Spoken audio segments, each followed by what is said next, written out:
pakialam na maiwan sa trabaho dahil walang naghihintay sa kanya sa bahay at malamang maglalaro lang siya mag-isa. Siya ay ginulo ng kanyang mga iniisip habang siya ay tumatawid sa kalye at nabundol ng isang truck. Sa ibang lugar, gumagamit ng mahika ang isang batang lalaki upang kumuha ng pagkain at ipinaliwanag na ang kanyang pangalan ay Shin. Siya ay nanirahan sa kagubatan sa buong buhay niya kasama ang kanyang lolo ngunit sinasabi na naaalala pa rin niya ang isang nakaraang buhay na kanyang naranasan. Pagkatapos ay umuwi si Shin sa kanyang lolo na nagngangalang Merlin. Si Merlin ang kumuha sa kanya noong siya ay natagpuan bilang isang sanggol na nag-iisa pagkatapos na salakay ng isang demonyo ang karwahe na kanyang sinasakyan. Ipinaliwanag ni Shin na ang bagong mundong ito ay may magic at hindi nangangailangan ng incantation. Ipinakita niya sa kanyang lolo ang pag-unlad na nagawa niya, kasabay nito ay isang babaeng nagngangalang Melita na lumapit sa kanila. Ipinaliwanag ni Merlin na nagawa niyang turuan si Shin ng mga pangunahing kaalaman sa mahika ngunit oras na para matuto siya ng swordsmanship at magical gear. Si Melita ay nagpahayag ng pag-aalala para kay Shin na nakipaglaban sa isang baboy ramo ng mag-isa ngunit ipinaliwanag ni Merlin na si Shin ay katangi-tangi sa mahika. Ilang taon na ang nakalipas nang maging 10 taong gulang si Shin nang ipaliwanag ni Merlin na mangangaso siya ng demonyo at sa wakas ay papayagan si Shin na sumama. Ipinaliwanag ni Merlin na ang magic ay magagamit sa kanilang buong mundo, ngunit ang mga hindi makontrol ang sarili nilang magic ay nagiging mga demonyo. Naalala ni Shin ang kwento ng isang tao na naging demonyo na sumira sa isang buong bansa at kung paano ito pinigilan ni Merlin. Pagkatapos ay ipinaliwanag ni Merlin kung paano gamitin ang search magic sa pamamagitan ng pagpapakalat ng kanyang mahika na manipis at pakiramdaman ang anumang bagay na may mahika sa paligid niya. Sa sorpresa ni Merlin, nagagawa agad ito ni Shin sa kanyang unang pagsubok at nakita ni Shin ang masamang pakiramdam ng demonyo. Gustong kumilos kaagad ni Shin ngunit nagbabala si Merlin na magiging lubhang mapanganib ito. Ang dalawa ay pumunta sa demonyo at dapat subukan ni Merlin na pigilan si Shin habang sabik niyang inaatake ito. Si Shin ay lubos na may kakayahan bagaman at sa kaunting pagsisikap, pinatay niya ang demon. Si Merlin ay natigilan muli sa kanyang apo at nagtataka kung anong uri ng mga enchantment ang inilagay ni Shin sa kanyang espada at boots.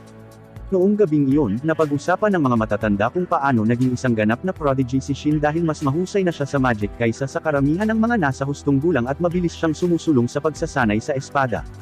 Iniisip nila kung may kinalaman ba ito sa pagiging taga-ibang mundo pero walang pakialam si Merlin dahil mahal niya ito bilang apo, magkadugo man sila o hindi.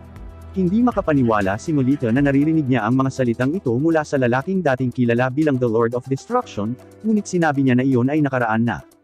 Kinabukasan, nagsasanay si Shin kay Mihal nang tawagin siya ng kanyang lolo.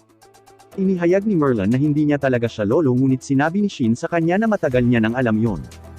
Iniisip ni Merlin ang araw na natagpuan niya si Shin, at iniisip ni Shin kung ang pulang grizzly na kakapatay niya lang ba ang naging sanhi ng aksidente noong siya ay sanggol pa.